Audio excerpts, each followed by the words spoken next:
제가 먼저 인사 말씀을 좀 드리겠습니다. 지난 4월 16일 날 우리 그 수봉 아카데미 그 1차 심포지움에 그 소중한 시간 내가지고 할애하셔가지고 또 귀중하신 말씀, 유익한 말씀 해주셔서 먼저 감사 말씀드리고, 또 예기치 않게 저희들이 피드백 인터뷰를 또 해보자고 해서 기획했는데 또 흔쾌히 이렇게 와주셔서 너무 감사드립니다. 그래서 이번에 이제 우리가 피드백 인터뷰를 하게 된 계기는 그날 이제 우리가 시간의 제약도 있고 여러 가지 여건상 말씀하지 못하신 부분이 분명히 있을 것으로 생각하고 있고, 또 거기에 참여했던 우리 동문들께서 궁금해 하셨던 내용들이 있었어요. 근데 저는 그때는 이제 바쁘게 이제 진행을 하다 보니까 질문을 제대로 받고 대답할 수 있는 여건이 못 되다 보니까 그렇게 이제 지나갔는데, 나중에 이제 또 저희들이 이제 그 들어본 바로는 그 궁금하신 부분들이 좀 있었다.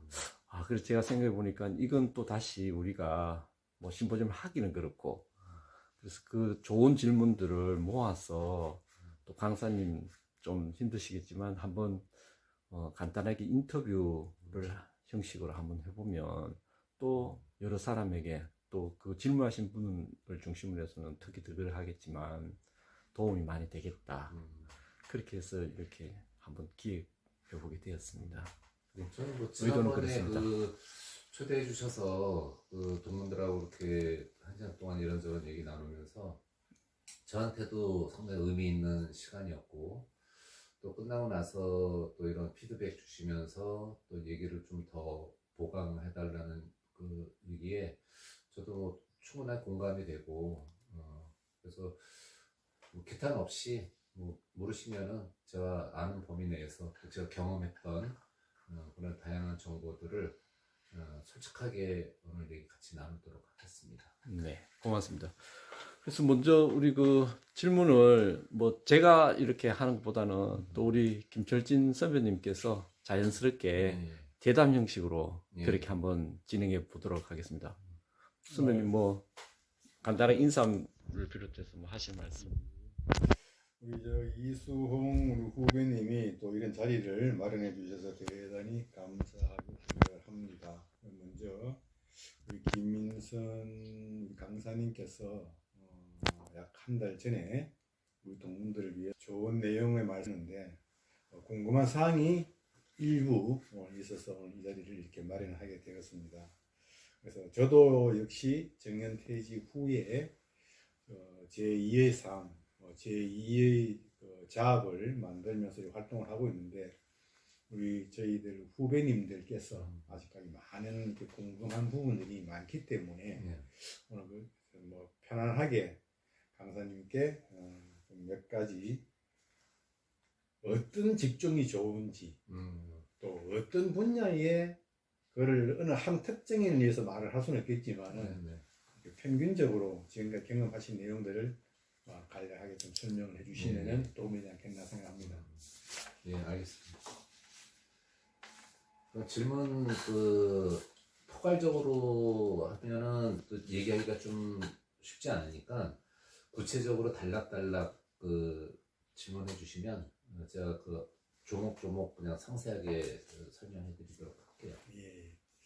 그럼 첫 번째 질문 드리는 부분은 이제 자업을 선택을 할 때에 그 선택의 어떤 기준, 그 선택의 기준과 어떤 직종, 이런 것들에 대해서 조금 구체적으로 조금 이야기가 좀 세부적으로 이게 좀 되어지면 더 좋겠다 하는 내용이 있었기 때문에 말씀을 한번 좀 드려보고, 그 다음 전국구는 아니지만 울산 지역에 저희들이 이제 60대 퇴직을 하고 나서 부부가 살아간다면은 한 달에 평균적으로 들어가는 비용이 어느 정도의 비용을 가지고 좀 중위권 생활을 이렇게 할 수 있을는지, 그것도 굉장히 동문들께서 조금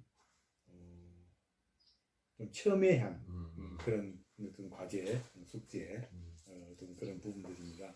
네, 제가 뭐 이렇게 중간에 말씀드려서 죄송한데 질문이 오늘 좀 많을 것 같은데 그 많은 질문을 그 영상 하나로 다 담으면 좀 너무 또 루스해지니까 질문 하나에 영상 하나씩 정리하는 걸로 해서 일단 아까 질문하신 그 퇴직 후에 새로운 직업 선택에 대한 거를 얘기하셨는데 그거와 관련된 것만 일단 집중적으로 한번 얘기를 나눠보죠. 예, 알겠습니다. 지금 이제 그 퇴직 이후에 중장년들의 그 재취업과 관련해서 이제 많은 분들이 이제 관심들이 많아요. 이제 그런 질문도 많이 받고. 근데 이제 우리가 이제 일이라는 거에 대한 거를 좀 생각을 좀 정리해 볼 필요가 있는 게, 젊어서 우리가 일했던 주된 직장, 거기서 보통 뭐 한 20, 30년 이렇게 일을 하다가 이제 대개 요새 나오시는 분들이 50대 초중반, 그다음에 정년하고 나오시는 분들은 뭐 흔한 케이스는 아니지만 그래도 이제 정년하고 나오시는 분들이 한 60, 그러면 이제 뭐 50대, 60대의 주된 직장에서 퇴직하고 나서 새로운 직장을 구하는 거가 많은 분들의 희망사항이긴 하지만 사실은 그게 쉬운 일이 아니거든요. 그렇죠. 네, 현실이. 네. 근데 이제 또 그 일과 관련된 거를 우리가 생각을 해보면, 몸을 쓰면서 하는 일이 있고, 아니면, 머리를 쓰는 일이 있고, 그렇게 이제 크게 보면 이제 뭐 두 분류로 할 수 있는데, 그런 거를 또 이제 요렇게도 또 우리가 분석을 해볼 수가 있어요. 내가 주된 직장에서 젊었을 때 한 20, 30년 했던 일과 그 경력을 바탕으로 해서 새로운 일자리를 찾는 것. 그런 걸 우리가 이제 소위 말하면 이제 경력 개발형이라고 그러거든요. 그러니까 내가 주로 일을 했던 분야와 관련된 일을. 그거는 이제 장점이 뭐가 있냐면 새로운 공부를 안 해도 내가 평생 습득한 기술과 경험을 활용해서 일을 할 수 있기 때문에 쉽게 내가 일을 이어갈 수가 있는데, 근데 이제 그건 이제 단점이 뭐가 있냐면 우리가 주된 직장에서 일을 그렇게 한 20, 30년 하다가 뭔가는 이제 나이가 됐거나 아니면 무슨 그 경기가 그 업종이 안 좋거나 해서 구조조정을 하거나 이제 이렇게 해서 이제 나오게 되면 내가 20, 30년 동안 주된 직장에서 일했던 걸 갖고 연결된 일자리 찾는 거가 현실적으로 쉽지가 않은 케이스예요. 예, 그렇죠. 네. 그래서 이제 그런 거에 대한 고민들이 많을 거고, 두 번째는 이제 요거랑 또 상반된 얘기가 내가 일했던 주로 20, 30년 동안 일했던 거랑 전혀 상관없는 새로운 일을 찾는 거죠. 그런 걸 우리가 이제 직업 전환형이라고 하거든요. 그러면 이제 우리 그 토마스 형제님이나 이제 저 같은 경우에 우리가 주된 직장에서 일했던 분야와 다른 일을 지금 하고 있잖아요. 예, 그러니까 저희 같은 경우가 이제 직업 전환형이죠. 근데 이런 거는 이제 장점이 뭐냐면, 내가 하고 싶은 일에, 내가 잘할 수 있는 일에, 내가 새로 시작해서 나이 계속 들어서도 계속 할 수 있는 일, 이런 걸 이제 찾아서 할 수 있는 게 장점이 있는 반면에, 단점은 기존에 내가 익숙하지 않은 분야에 새로 도전을 해야 되니까 거기에 따르는 준비가 많이 필요하겠죠. 네.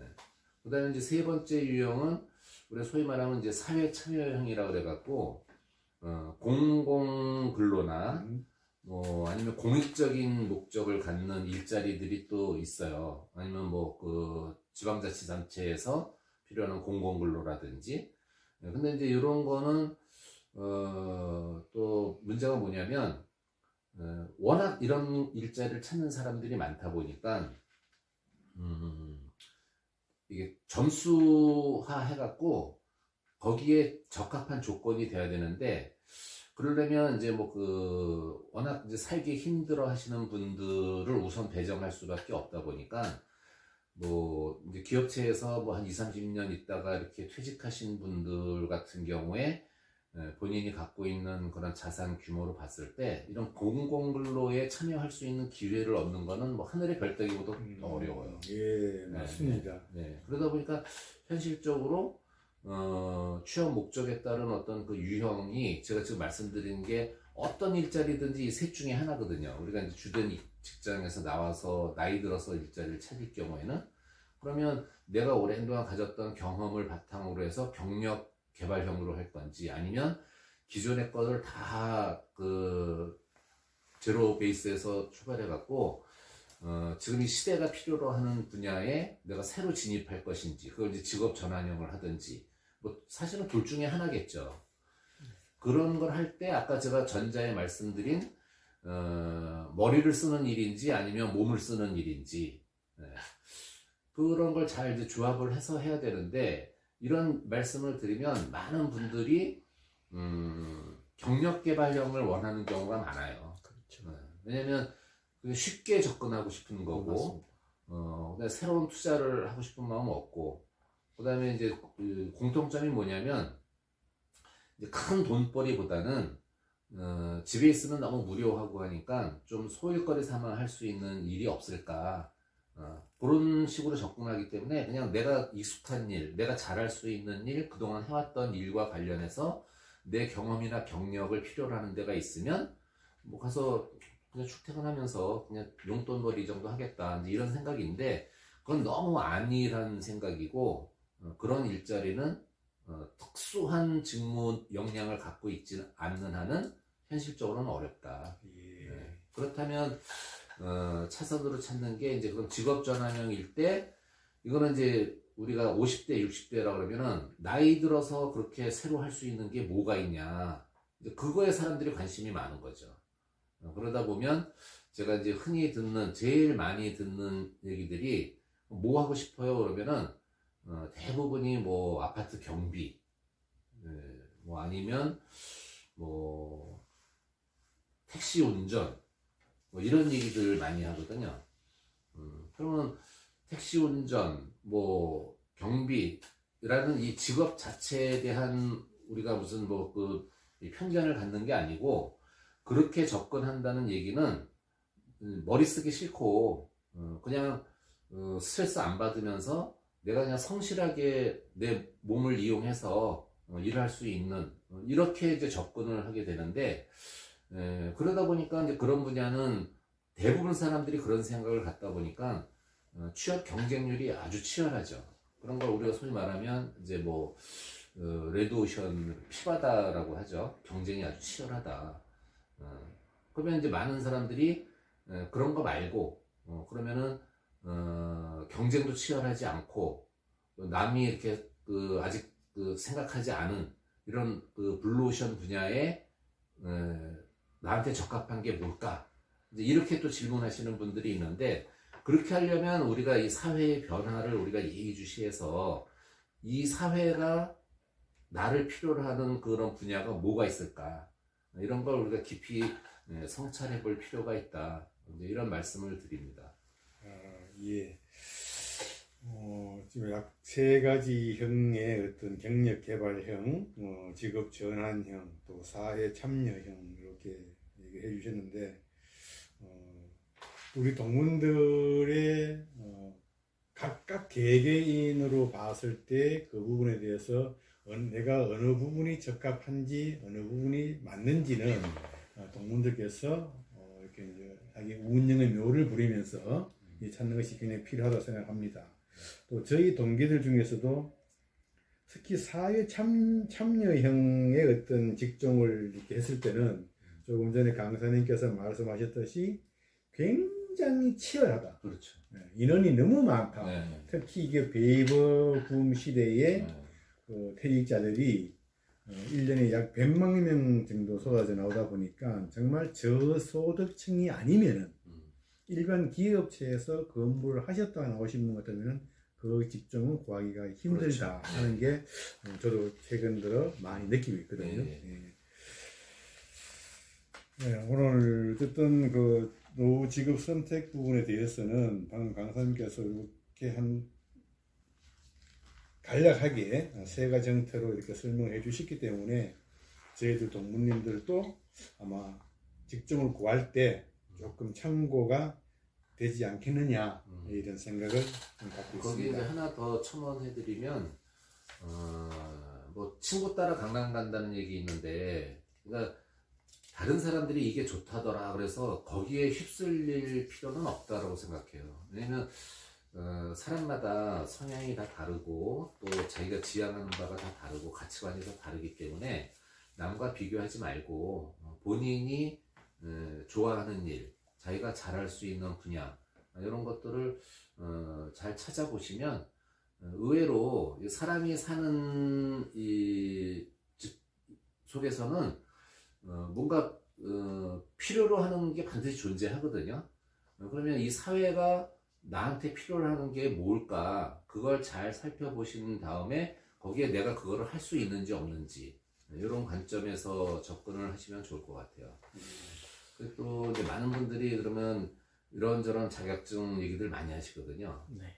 그러면 어떤 자격증을 취득해 놓으면 좀 일자리 찾는 데 도움이 될까, 이런 말씀들을 많이 하시는데, 제가 그동안 이제 봐왔던 그 사례를 말씀을 드리면,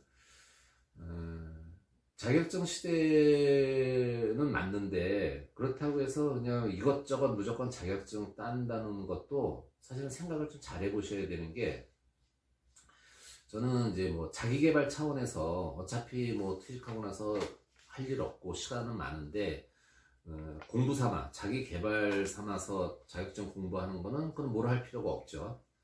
근데 자격증을 많이 따놓으면 취업에 유리할 거다라고 생각하시는 거는 좀 신중하게 생각하셔야 될 필요가 있어요. 그래서 많은 분들이 무슨 뭐 중장비 자격증, 아니 지게차 뭐 이런 것들 관심들을 많이 가지시는데, 그게 이제 저희 선배님들 세대에서는 그게 통용이 될 수가 있어요.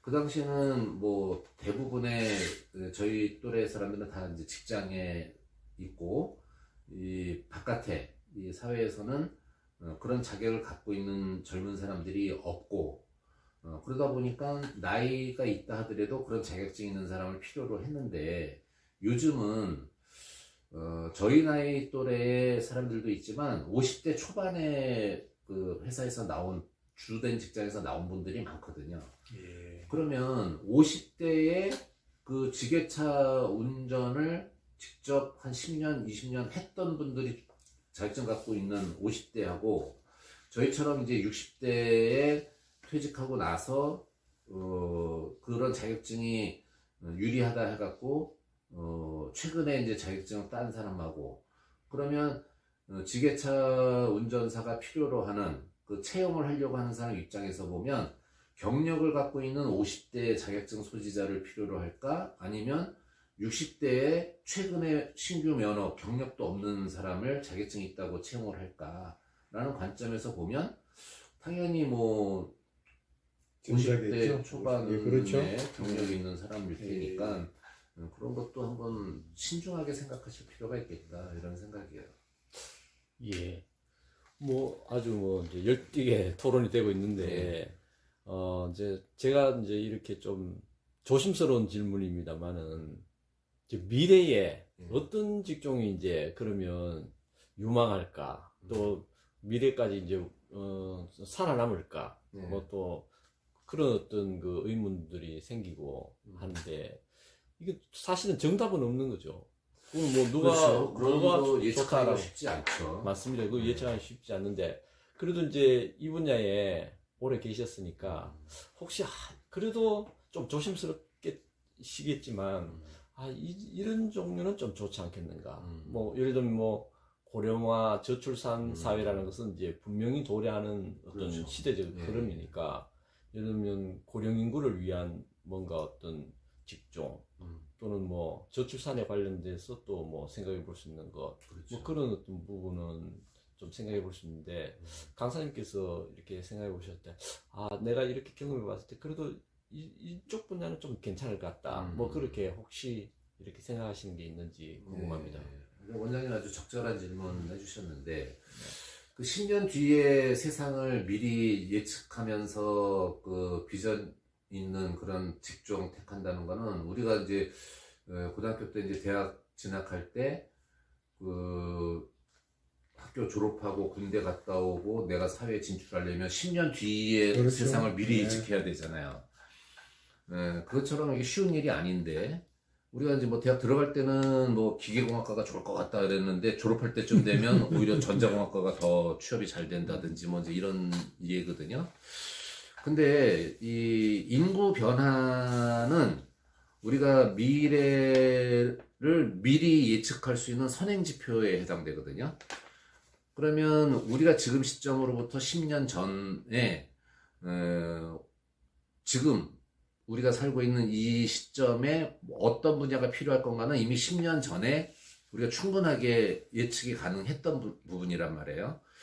그때 했던 얘기가 저출산 고령화 이제 이런 얘기가 한참 이제 해줘야 되고, 그다음에 베이비 부머 뭐 이 사람들이 이제 주된 직장에서 막 쏟아져 나올 거다라고 얘기를 많이 했었는데 그게 지금 다 이제 현실이 됐죠.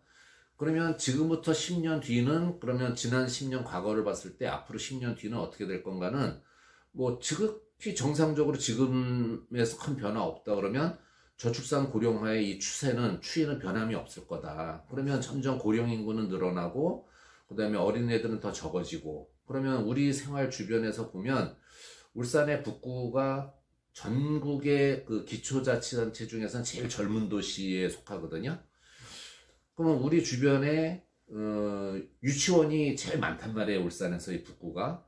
근데 지금 최근 들어서는 유치원들이 다 통폐합되고 매각되고 지금 손을 털고 있는 거가 지금 이제 유치원 원생이 없거든요. 네. 그런데 지금 재미있는 거가 그 기존에 있었던 유치원 시설을 이제 원생을 받기가 쉽지 않으니까 어느 발빠른 분은 그 유치원의 유자를 노자로 간판을 바꿔갖고 그 시설을 원생을 어린 나이를 대상으로 했던 거를 이제 나이 많이 드신 분들을 원생으로 다 받는 거죠. 그게 이제 소위 말하면 무슨 뭐 주간 요양보호센터의 그런 기능을 갖는데 그 프로그램을 어린 아이들에 맞는 프로그램을 이제 노인들을 대상으로 한 프로그램으로 바꾸는 거죠. 그래서 노치원 이렇게 하는 거를 제가 최근에 봤는데 그런 것들이 이제 그 시대를 앞서서 볼 수 있는 어떤 통찰력을 갖는 분들은 그런 비즈니스 모델을 바꾸듯이 직업도 마찬가지죠. 그러면 지금 유치원이 없어진다는 얘기는 유치원 선생님들 자리가 없어지는 얘기고 또 초등학교도 지금 이제 점점 학생 수가 줄어들고 학급 수가 줄다 보니까 예전처럼 그런 교대에 대한 그 선호도도 많이 약해지고 반면에 이제 나이 많은 분들이 더 많아지고 그분들이 돈 갖고 있는 분들이 오히려 노인층에 더 많아지다 보니까 시장이 이제 그쪽으로 옮겨지겠죠. 그러다 보면 아까 이제 원장님 말씀하신 대로 요양보호사에 대한 수요는 많아진단 말이에요. 근데 이제 요양보호사도 제가 이제 그 현장에서 이렇게 직접 그 경험해 본 바에 의하면 여자분들은 요양보호사 준비하시는 분들이 많은데 이제 남성분들은 아직은 많지는 않거든요. 흔한 케이스는 아닌데 그러다 보니까 오히려 여성분들은 그 자격증을 취득해도 또 취업 경쟁이 치열한데 남성분들은 아직 자격증을 갖고 있는 분들이 많지 않다 보니까 수요에 비해서는 공급이 적다 보니까 그분들은 오히려 일자리를 좀 수월하게 한다든지 그래서 어떤 미래 앞으로 아니면 이렇게 뭐 필요로 하는 그 유망한 것 이거는 그 시대의 어떤 흐름의 트렌드를 잘 읽어보시는 게 매우 중요하다 이런 말씀 드리고 싶어요. 네, 감사합니다. 지금 뭐 너무 길게 가는 것 같아서 조금 이제 정리할 타임이 된 것 같은데 결국 이제 일자리를 알기 위해서는 여러 가지 많은 정보를 또 우리 동문들이 아셔야 될 것 같은데 저희들이 뭐 알고 있기로는 몇 군데 이제 이렇게 일자리 교육 또는 뭐 자격증 취득하는데 여러 가지 이제 정보를 소개시켜주는 기관이 있다고 들었습니다. 그 기관들을 한번 좀 약간 좀 소개시켜 주시면 고맙겠고 그리고 그 기관들이 대체 어떤 프로그램으로 진행하고 있는지 그래서 그런 것을 잘 알아야 그런 어떤 기관에서 이런 것을 교육하니까 내가 그런 데 가서 교육을 받아보고 싶다 이런 마음이 생길 것 같으니까 특히 이제 우리 강사분님께서 이제 그런 쪽에 이제 일을 하고 계시니까 구체적으로 그런 기관에서는 어떤 정보, 어떤 교육을 시켜주는지 그걸 마지막으로 좀 예, 예. 알려주시면 고맙겠습니다. 그 이제 정부나 아니면 지자체 예산이 반영돼서 운영하는 기관들이 울산에 여러 군데 있어요. 그래서 여러분들이 자비 안 들이고 여러분이 이미 낸 세금으로 운영하는 그런 기관들을 잘 선택해서 가시면 아주 프로그램도 다양하고 또 직업 상담사들 그 선생님들의 그 상담을 통해서 또 정보 접근도 쉽고 그래서 혼자 고민하지 마시고 한번 찾아가 보시면 좋을 것 같은데 제가 말씀드릴 수 있는 것은 남구의 그 공업타 로타리에 보면 주식회사 좋은 일자리라고 있어요. 거기 가시면은 무슨 경비 교육도 있고 그다음에 뭐 생애 설계 교육 프로그램도 있고 뭐 중장년 취업 관련된 상담도 있고 또 청년들 일자리 상담도 있고 뭐 다양한 그 노동부의 어떤 그 위탁 그 관리하는 회사니까 거기 가시면은 뭐 직업상담사 선생님들의 좋은 조언을 받을 수가 있고 동구에 가면은 그 이제 또 동구청의 지원을 받아서 운영하는 동구 사회적 경제 일자리 지원센터라고 있어요. 여기 동구의 현대백화점 그 뒤에 거기 가면 거기는 이제 그 퇴직자들의 쉼터 형태로 운영을 하는데 거기도 매년 반복되는 프로그램이 60 플러스 아카데미라고 해갖고 중장년들의 생애 설계 그다음에 또 뭐 소일거리 찾기 뭐 이런 다양한 프로그램들이 있으니까 거기 한번 가시면 될 것 같고 북구에는 북구청 옆에 그 북구 보건센터 옆에 거기도 그 퇴직자들 대상으로 하는 그런 평생 학습관 그런 프로그램이 있으니까 거기 가셔도 좋을 것 같고 또 새로운 어떤 기술 습득이 필요하신 분들은 병영의 그 폴리텍 대학 거기 가면은 뭐 도배 관련된 거, 뭐 인테리어 관련된 거, 뭐 자동차 정비 관련된 거, 뭐 아주 뭐 다양한 프로그램들이 있더라고요. 원예는 그 북구청의 뭐 제3대학인가 거기 있고 폴리텍 대학에서는 그런 기술과 관련된 거, 근데 뭐 용접도 새로 배우고 싶으면 뭐 거기 하고. 근데 이제 워낙 거기도 또 경쟁률이 치열해서 일단 자세하게 한번 알아보셔야 될 것 같아요. 그래서 자기 적성에 맞는 거 잘 찾아서 하시면 될 것 같고. 그 정도 저 말씀드릴 수 있어요. 네네. 장시간 동안 유익한 내용 감사합니다. 혹시 김철진 선배님 또 다르게 추가로 질문하실 게 있는지? 뭐 전체적으로 일목요연하게 강사님께서 설명을 잘 해주셔서 저희들 동문들이 아마 좀 많은 이렇게 도움이 되었으면 하는 그런 바람으로 오늘 인터뷰를 했기 때문에 어쨌든 강사님 장시간 동안 감사합니다. 예, 네. 고맙습니다. 잠시 또 쉬었다 진행하도록 하겠습니다.